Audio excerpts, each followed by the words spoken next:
Chemmanur metals latest ആയിട്ട് ചെയ്തിരിക്കുന്ന automatic Gates ആണല്ലോ ഇത്. അപ്പൊ ഇതിന്റെ സ്പെഷ്യാലിറ്റി എന്തൊക്കെയാണ്? ഫാൻസ് ചെയ്തിരിക്കുന്നത് പണ്ടർമാക്സ് കമ്പനിയുടെയാണ്, ഓസ്ട്രേലിയൻ കമ്പനിയുടെയാണ്. അതേപോലെ തന്നെ ഇതിൻ്റെ ഗ്ലാസ് ഫിക്സേഷൻ ഒരു ചലഞ്ചിങ് ഫാക്ടറായിരുന്നു. അതുപോലെ തന്നെ ഈ കസ്റ്റമർ ആവശ്യപ്പെട്ടിരുന്നത് ടു സൈഡ് ഒരേ സിമിലർ ആയിട്ടുള്ള ഡിസൈൻസ് വേണമെന്നാണ് ആവശ്യപ്പെട്ടിട്ടുണ്ടായിരുന്നത്. അതൊക്കെ വളരെ ചലഞ്ചിങ് ആയിരുന്നു. ഓഫ്കോഴ്സ് ഇതിൻ്റെ വെയ്റ്റും വലിയൊരു കൺസിഡറേഷൻ ആയിരുന്നു. ഒരു 800 kg വെയിറ്റോളം ഇതിന് ഏകദേശം വരുന്നുണ്ട്. ഇതിന് നമ്മൾ ഉപയോഗിച്ചിരിക്കുന്നത് മാൻഷൻ എന്ന് പറഞ്ഞിട്ടുള്ള മെയിൻ ഫാൻസിൻ്റെ ഫിറ്റിങ്സാണ് ഉപയോഗിച്ചിരിക്കുന്നത്.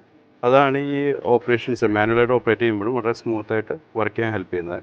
നമ്മളെപ്പോഴും ഓട്ടോമേഷൻ ചെയ്യുന്ന സമയത്ത് മാനുവൽ ഓപ്പറേഷൻസിലെ സ്മൂത്തായിട്ട് വർക്ക് ചെയ്യുന്ന രീതിയിൽ ഡിസൈൻ ചെയ്തെങ്കിൽ മാത്രമാണ് ഓട്ടോമേഷൻ ചെയ്യുന്ന സമയത്ത് ലോങ് റണ്ണിൽ മെയിൻ്റെനൻസ് ഇല്ലാതെ വർക്ക് ചെയ്യുള്ളൂ. അപ്പോൾ അതിന് വേണ്ടിയിട്ട് നമ്മൾ ഏറ്റവും കൂടുതൽ ഡിപ്പെൻഡ് ചെയ്യുന്നത് മാൻഷൻ എന്ന് പറഞ്ഞിട്ടുള്ള ഗേറ്റ് ഫിറ്റിങ്സിൻ്റെ മൊഡ്യൂൾസ് ആണ്. അത് നമുക്ക് വളരെ സ്മൂത്തായിട്ട് വർക്ക് ചെയ്യാനും ലോങ് റണ്ണിൽ ഒരു മെയിൻ്റെനൻസ് ഒഴിവാക്കി എടുക്കാനും വളരെ ഹെൽപ്ഫുള്ളാണ്. ആക്ച്വലി അതിന് കുറച്ച് കോസ്റ്റ്ലി ആണെങ്കിലും അത് നമുക്ക് വർക്ക്ഫുൾ ആയിരിക്കും.